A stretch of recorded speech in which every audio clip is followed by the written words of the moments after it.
بسم اللہ الرحمن الرحیم۔ سامعین کرام السلام علیکم۔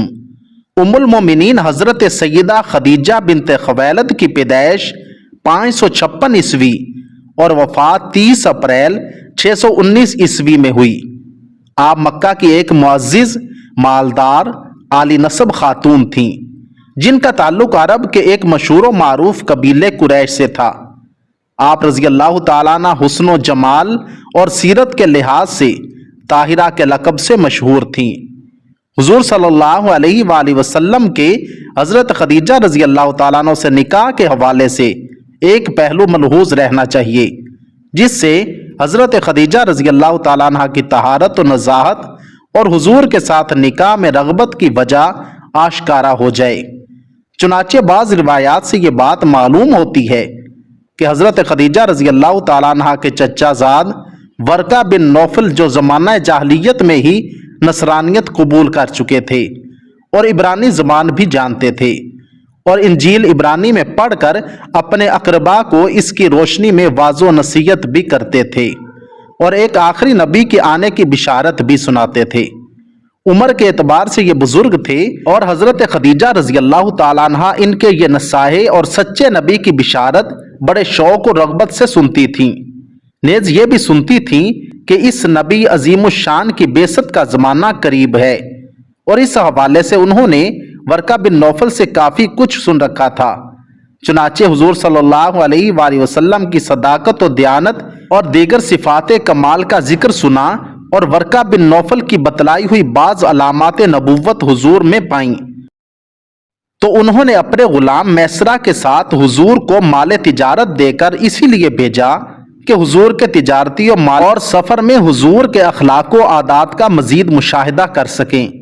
اس لیے بعض روایات میں ہے کہ انہوں نے غلام کو ہدایت کی تھی کہ سفر کے تمام واقعات نوٹ کرے اور واپسی پر پوری تفصیل بتائے۔ اسی ہدایت کی روشنی میں غلام نے حضور صلی اللہ علیہ وآلہ وسلم کی برکت وغیرہ کے حوالے سے